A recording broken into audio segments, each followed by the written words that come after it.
The rain had been falling all night, tapping softly against the glass of the station windows like a slow, deliberate metronome. It was past midnight, and the platform was almost deserted, except for one man, sitting quietly on a wooden bench with a small leather suitcase resting beside his leg. His name was Elias, though no one on that platform knew it, and perhaps that was best. Some names are lighter when left unspoken. He had missed the last regular train hours ago. The schedule board flickered now and then, showing nothing but a single line of dim orange text: 12:45, special service. No destination. No arrival time. Just those two words. Elias didn't remember buying the ticket. It had been tucked into the pocket of his coat when he woke up that morning, or what he thought was morning. A small ivory card with gold edges, marked only with a black emblem of a crescent moon and the words, "For those still searching between yesterday and tomorrow." He had almost thrown it away. But something about that phrase, "between yesterday and tomorrow," tugged at him. Maybe it was because that's exactly how he'd been feeling for months now, trapped in the in-between. Ever since Clara left, time itself had blurred. The days passed, but the meaning didn't. And so here he was, waiting for a train that wasn't supposed to exist. At exactly 12:45, a low hum rolled through the air, not mechanical, not thunder, but something deeper. The platform lights dimmed, and out of the mist came a long, gleaming shape. An old steam locomotive, black as the night sky, trimmed with faint lines of silver that pulsed like veins. There was no sound of wheels, no screech of metal, only the whisper of motion as though the train glided on air. When it stopped, the doors slid open with a gentle sigh. Inside, the lighting was warm, golden, and strangely familiar. Red velvet seats, brass lamps, the faint scent of cedar and smoke. Elias stepped aboard, half expecting a conductor or another passenger to greet him. Instead, he found silence, the kind that feels alive. As the train began to move, the world outside blurred into a twilight haze. He tried to see where they were going, but there was no countryside, no city lights, only endless shifting shadows. Time didn't seem to pass. The watch on his wrist ticked, but every second felt the same. Moments later, the door at the end of the carriage opened, and a woman entered. She wore a long dark coat and held a small notebook in her hand. Her eyes were calm but unreadable, the kind that had seen many lifetimes pass. "First time on the midnight line?" she asked softly. Elias hesitated. "Is that what this is called?" She smiled faintly, then looked out the window. "It's called many things. Some say it only appears to those who can't sleep.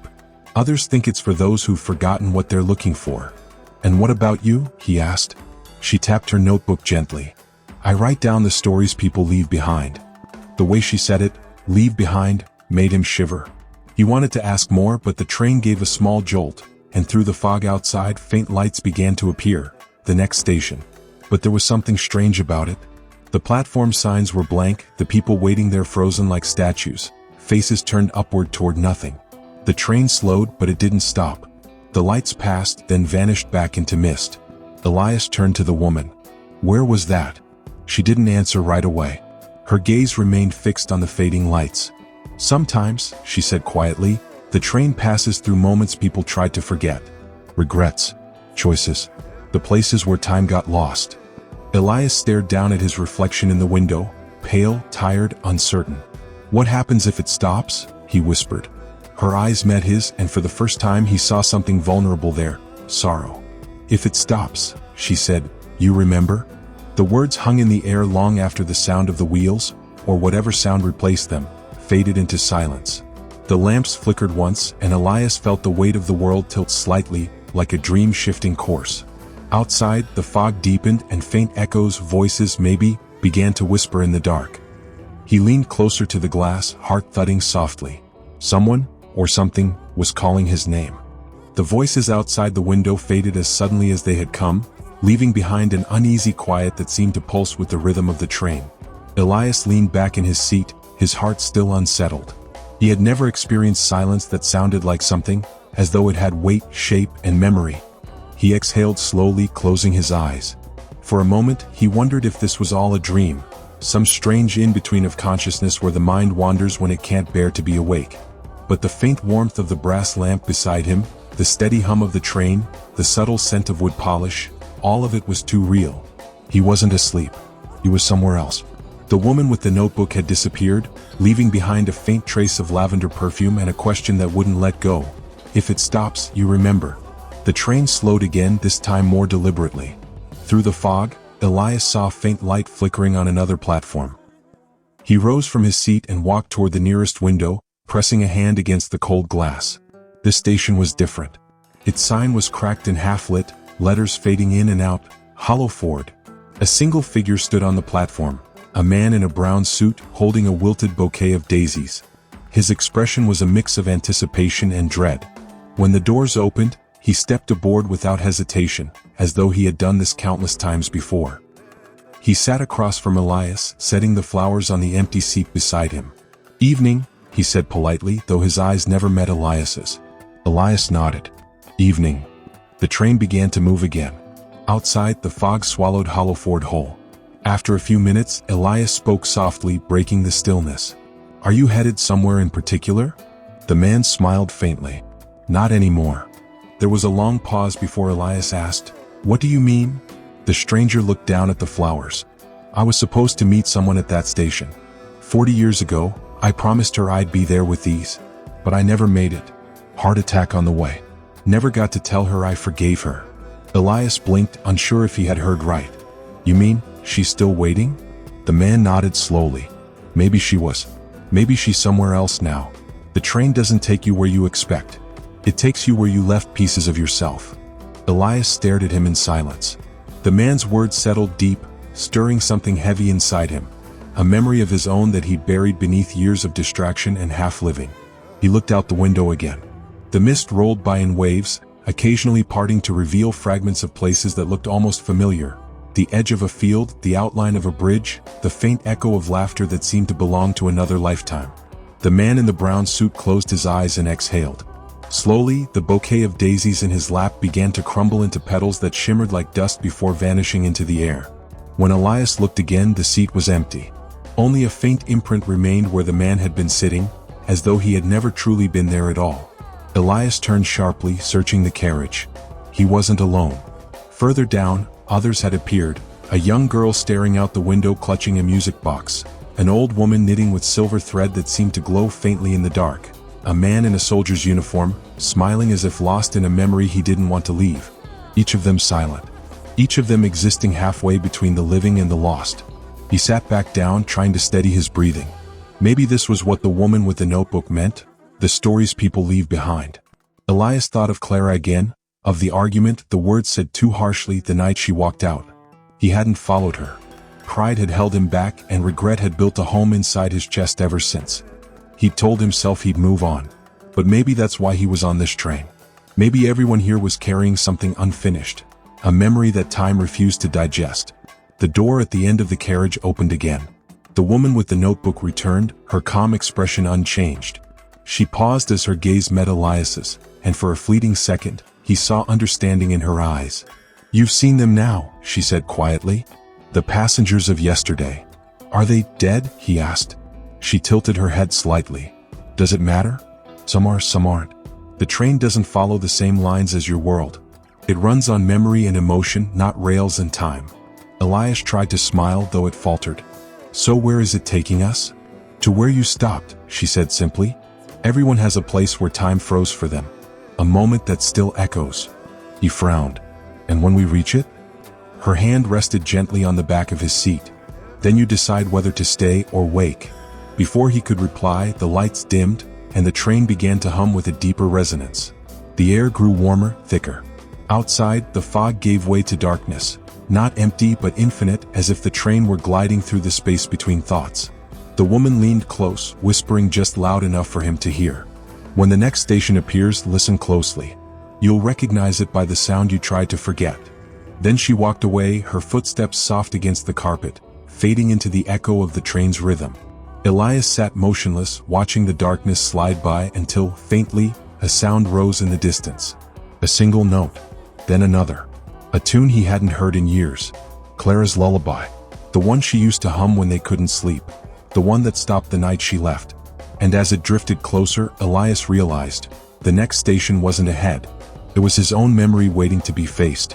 The melody lingered before the station appeared, faint, fragile, and almost human. Elias pressed his hand against the cold window, eyes straining through the darkness as the train began to slow. The tune grew clearer, delicate as memory, until the fog parted to reveal a platform bathed in pale golden light. The station looked familiar. The clock above it was frozen at 3:17, its hands unmoving but trembling slightly, as if they wanted to remember how to tick. A sign hung crookedly on the post, its letters faded but legible, "The Station of Forgotten Hours." As the doors opened, the air that drifted in smelled of rain and lilacs, and something else, the faint trace of coffee and warmth, like a morning that had once mattered. Elias hesitated for only a second before stepping out. The platform stretched into mist on both sides, but at its center stood an old bench. On it, a small portable radio played the same lullaby he had heard moments ago, the one Clara used to hum when they lay awake together, counting dreams instead of hours. The moment he approached, the world seemed to hold its breath. He sat down slowly, staring at the radio as the static shifted and reshaped itself into a voice. Not clear, not loud, but hers. "Do you ever wonder," it whispered, "what would have happened if you stayed?" His chest tightened. He remembered that night, the slammed door, the silence that followed, the way he had watched her walk down the street through the window, his pride too heavy to chase her. He had told himself she'd come back, that she'd cool off, that love was stronger than one bad night. But the days turned into years and the silence never lifted. He swallowed hard, his voice trembling. "I thought I was doing the right thing. I thought giving space meant love." The air shimmered faintly like heat over water. "And what did you find in that space?" "Nothing," he whispered. "Just echoes." The radio crackled again. The voice shifted, softer now, more distant. "Then maybe that's why you're here, Elias? To listen to what you couldn't before." He turned, startled. The woman with the notebook was standing near the edge of the platform, the ever-present calm in her eyes tinged now with something almost tender. "Why are you showing me this?" he asked. "Why her? Why now?" She closed the notebook, walking closer. "Because this was your unfinished hour. The moment your time stopped moving forward. Everyone who boards this train leaves something undone, something that ties their soul to yesterday." Elias clenched his fists. "Then what do I do? Apologize to a ghost?" Her voice softened. "No. Forgive yourself for the version of you who couldn't." He looked down at the radio again. The melody faltered, the voice fading into static. He reached for it, desperate to hold on to the sound, but it crumbled into dust in his hands, scattering like smoke. Suddenly, the world around him began to ripple. The golden light dimmed, the station fading at the edges like a watercolor left in the rain. The woman glanced toward the train. "It's leaving. You have to decide." "Decide what?" he demanded. "To remember," she said, her tone both warning and mercy. "Or to forget." The train's whistle pierced the fog, low, haunting, almost like a sigh. Elias stood frozen, torn between the weight of memory and the comfort of release. His eyes burned as the station continued to dissolve, its edges falling away into mist. Then he heard another sound, footsteps behind him. He turned and there she was, Claire. Not as she'd looked in the photographs, not as time had preserved her in his guilt, but as she had been that last night. Eyes red from crying, hands shaking slightly, her voice caught between anger and heartbreak. For a long moment they just stared at each other. "I didn't think I'd ever see you again," he whispered. She smiled faintly. "You wouldn't have. Not if you'd let go." He took a step closer. "I should have said I was sorry. I should have run after you." Her gaze softened. "And I should have stayed to listen." We both left halfway through the same story. The air shimmered around them as if the world itself held its breath for this meeting. Elias reached out. His fingers brushed against hers, warm and real for a heartbeat before beginning to fade. "You have to go back," she said softly. "The morning is waiting for you." Tears welled in his eyes. "But what if I wake up and you're gone again?" Clara smiled, the kind of smile that forgives everything. "Then you'll finally know how to keep someone even if they're not there." Her voice grew quieter, her outline dissolving like fog under dawnlight. "When the train moves again, listen for the sunrise. It's yours now." Then she was gone. Elias stood alone on the empty platform, his reflection flickering faintly in the glass of the train door. The woman with the notebook waited patiently, eyes glimmering like candlelight. "Did you find what you came for?" she asked. He wiped his face, smiling through the ache. "I think I remembered how to breathe again." She nodded once, stepping aside to let him board. "Then the next stop is yours." As Elias took his seat once more, the train began to hum and the fog outside brightened, not into sunlight but something close, something warm. The clock at the station ticked once, then twice, and for the first time in years time began to move again. The air inside the train had changed. It no longer carried the heavy silence of the unknown. It hummed with something else now, something alive, something waiting. Elias sat by the window again, though the window no longer showed the world he once knew. Beyond the glass, the horizon glowed softly, a pale golden light that seemed to shimmer like dawn, but it didn't move. The train had been slowing down for what felt like hours, as though reluctant to reach its final destination. He turned to the old man who still sat in his corner, his watch resting on his lap, ticking without moving. "Where are we now?" Elias asked. His voice was calm, too calm for what he felt inside. The old man looked up, eyes kind, yet unbearably tired. "We are where all endings wait," he said softly. "Some call it dawn. Some call it truth. I call it the place between what was and what could have been." Elias leaned back, staring at the ceiling. "And what happens when we get there?" The man smiled, almost painfully. "That depends on what you've come to remember." The words sank into him like raindrops through dust. For so long, Elias had been running from memories that pressed against the edges of his mind. Fragments of a voice, a laugh, a moment by the sea. But now they were clearer. He could almost hear her again, Lily, his wife. Her laughter, bright as the sun through curtains. Her voice calling his name when they danced in their living room to no music at all. But also, the last thing he ever heard her say before the accident. "Don't go yet. It's late. Stay home tonight." And he hadn't listened.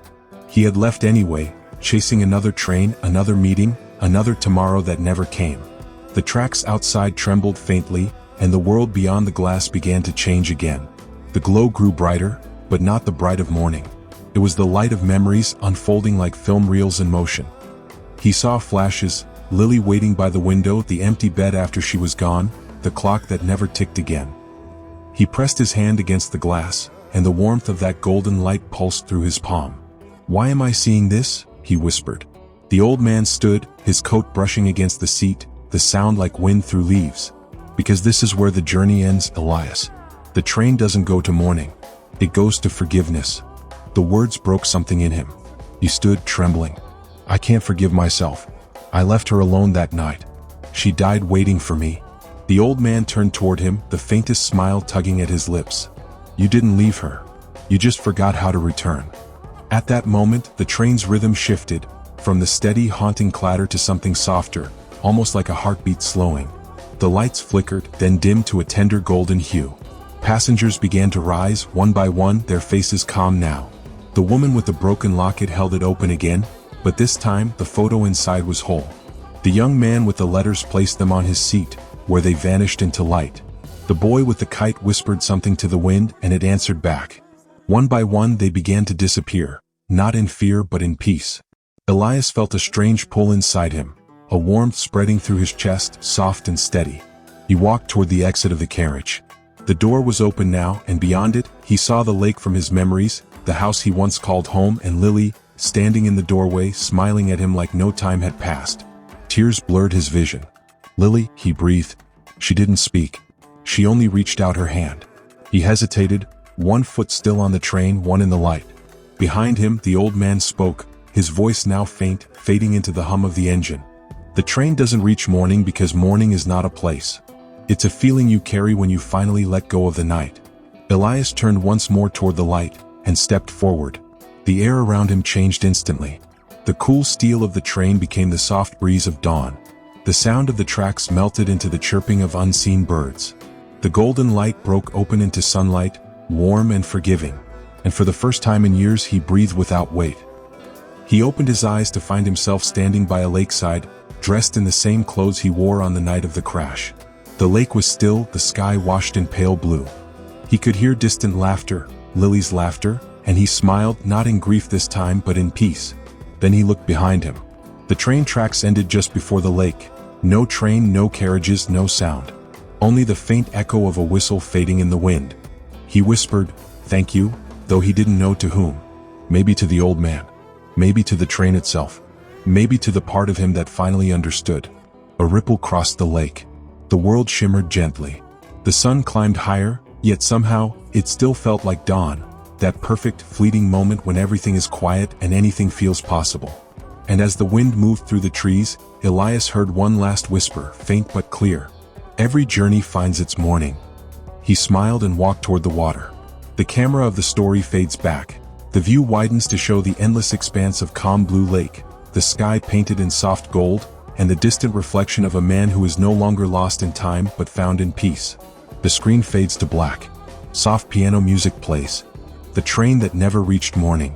For the dreamers who are still traveling between yesterday and tomorrow.